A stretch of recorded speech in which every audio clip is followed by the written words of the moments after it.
Sometimes a policeman at a busy junction finds a selfish rider who can't wait in the traffic queue. We all know him. He rides up to the front and tries his usual trick of pushing in. This time he has made a mistake. The constable controlling the traffic sends him back with a word of good advice, but he doesn't really think he's in the wrong, and he isn't even wearing a safety helmet. A good rider takes a lot of care when turning right across the traffic stream. A look behind, clear signal, attention to both following and approaching traffic. But here's one who's heading for trouble. Did somebody say signal?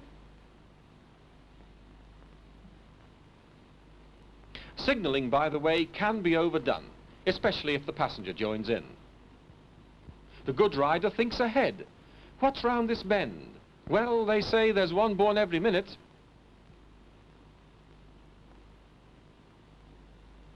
But old people can't jump for it.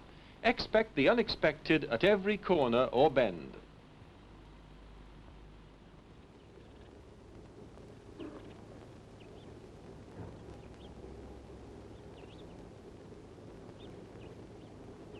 Park Road, the home of Mr. Arthur Ford. It has been for all his 65 years. Yes, 65. He's just retired, and today life opens a new chapter. For the first time, he's off to draw his pension. But it means a trip to town, and like any trip these days, it's fraught with danger. His first trip could be his last. But Arthur's got his own thoughts about that. Yes, it's taken long enough to reach, and one thing's for sure. I intend to be fit to draw my pension for as long as possible. That means care on the roads. Traffic's not what it was in my younger days, and one nudge from a car's enough to end me and my pension. So let's start as we mean to go on. I'll see if I can do everything according to the book.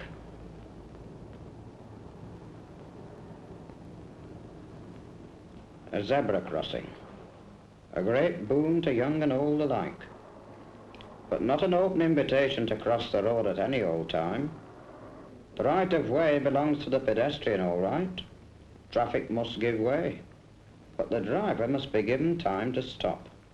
It's no use saying, but I was in the right, or even in a hurry, when you're lying in hospital.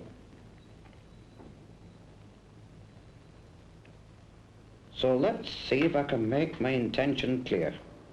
Nothing to it, really, so long as you don't expect a driver to work miracles. Time's the important thing. It's obvious when you think about it. A driver must be given time to think and time to stop.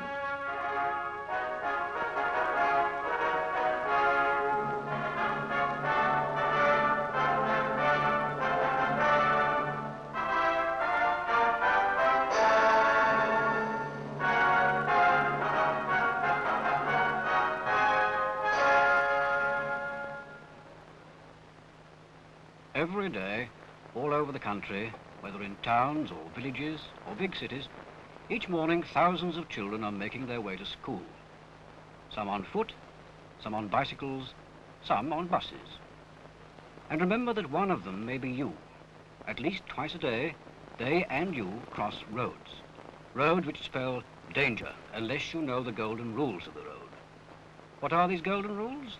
Whether you wear a schoolgirl's hat or a schoolboy's cap, you must see that the rules are always in your head. In it, did I say? In it and on it. They're not secret. Anyone can know them. They're just common sense. What are they? Well, they're very simple.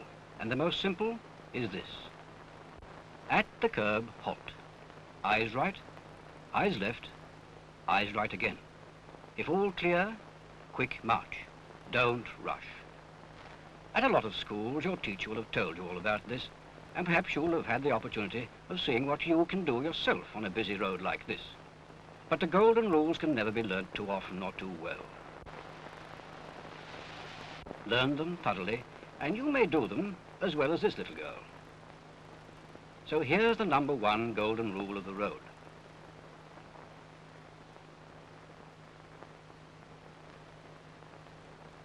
At the curb, halt. Eyes right, eyes left, eyes right again. If all clear, quick march. Don't rush. Your safety is in your hands. Remember that it's the cat that has 9 lives. You have only 1.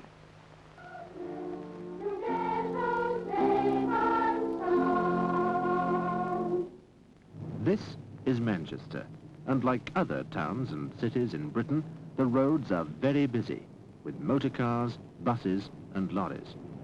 And for the thousands of people who walk along the pavements and who want to cross the roads, it can sometimes be very dangerous, but not if they remember simple road safety rules.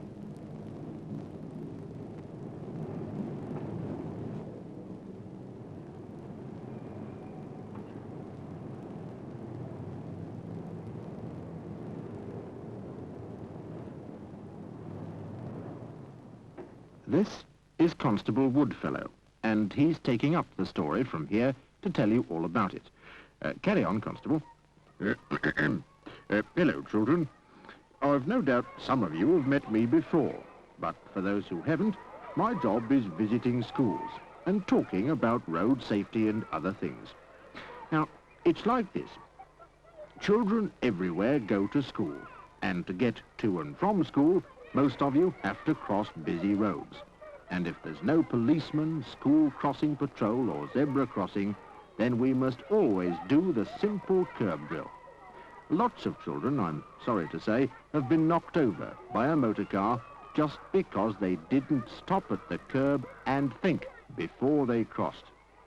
Goodness me, oh dear, just look at those children, dashing out from school and all over the road. You know, a motor car just would not have been able to pull up in time. Oh dear, oh dear, oh dear.